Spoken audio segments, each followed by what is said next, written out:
नक्सलियों को एक बड़ा झटका लगा जब उनकी आखिरी उम्मीद के तौर पर सामने आए बारसदेवा ने भी हथियार डाल दिया। हिड़मा के मारे जाने के बाद सबसे दुर्दांत नक्सली बारसदेवा को उसकी जगह मिली थी और पीएलजीए बटालियन नंबर 1 का कमांडर बना दिया गया। लेकिन जवानों की बढ़ती दबिश के कारण कुख्यात नक्सली ने हथियार डालकर मुख्य धारा में लौटने का निर्णय ले लिया। अब सबसे बड़ा आत्मसमर्पण यह माना जा रहा है कि बारसदेवा के आत्मसमर्पण के बाद छत्तीसगढ़ और खासकर बस्तर में नक्सलवाद पूरी तरह से खत्म हो गया, क्योंकि जिस तरह से बताया गया कि पुवर्ती गांव का एक लड़का जो हिड़मा का साथी था, वह कैसे 8 साल की उम्र में ही नक्सलियों के दस्ते में शामिल हुआ था और फिलहाल माओवादी संगठन के बटालियन का प्रमुख था बारसदेवा, जिसने हथियार डालकर आत्मसमर्पण कर दिया। बता दें कि बारसदेवा बटालियन नंबर 1 का प्रमुख था, जिसने हथियार छोड़कर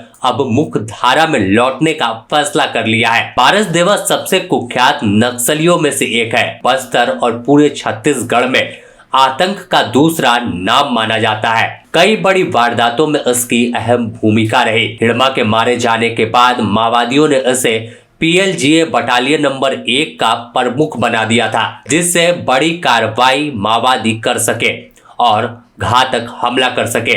उनकी बटालियन नंबर 1 सक्रिय रहे और वारदातों को अंजाम देने में सक्षम रहे। लेकिन जिस तरह से सुरक्षा बल के जवानों की दबिश बढ़ी, उससे हिड़मा के सबसे करीबी साथी बारसदेवा को भी लगा कि अब जंगल का रास्ता ज्यादा दिन तक बचा नहीं सकता है, वह भी अन्य नक्सलियों के जैसा मारा जा सकता है। बस इसी डर की वजह से वह मुल्क के जंगल से होते हुए तेलंगाना पहुंचा। तेलंगाना के हैदराबाद शहर पहुंच गया, जहां पुलिस अधिकारी और सुरक्षा बल के जवानों के सामने आत्मसमर्पण कर दिया है। सूत्रों की माने तो बारसदेवा के साथ उसके दस्ते के 17 साथी मौजूद है। सभी के पास हथियार है, AK-47, SLR, इंसास और कई ऑटोमेटेड हथियार लेकर वह आत्मसमर्पण करने पहुंचे हैं। हालांकि इसकी अब तक आधिकारिक पुष्टि नहीं हुई है। पुलिस जल्द ही इसका खुलासा करेगी। ऐसे में अगर देखें तो बारसदेवा कौन है, तो बारसदेवा इतना चर्चा में है क्योंकि सबसे बड़ा नक्सली माना जाता था।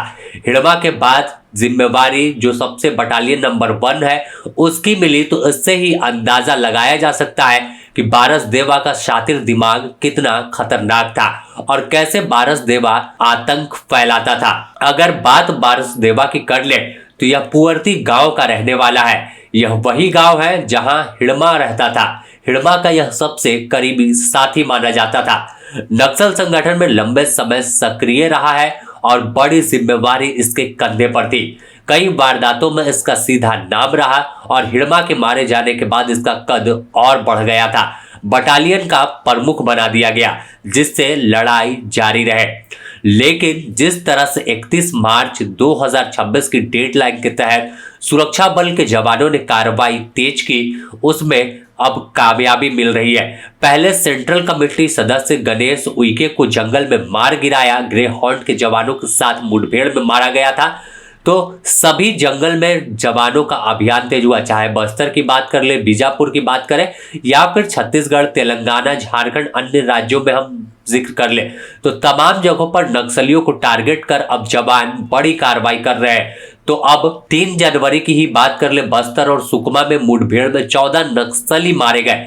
तो इस बीच अब बारसदेवा के आत्मसमर्पण की खबर से एक तरफ जहां जवानों का हौसला बढ़ा है, तो दूसरी तरफ नक्सलवाद को एक बड़ी और गहरी चोट लगी है, क्योंकि जिस तरह से बारसदेवा का आत्मसमर्पण अपने आप में सबसे बड़ी खबर यह छत्तीसगढ़ की थी कि बस्तर में जो आतंक फैलाता था, बटालियन नंबर 1 का प्रमुख था, उसने ही हथियार डाल दिया। अब उम्मीद है पुलिस जवानों को भी कि इसके अन्य साथी जो है बटालियन नंबर 1 के, वो भी जंगल से बाहर आएंगे और हथियार डालकर मुख्य धारा में लौट जाएंगे। Bureau report, the news post.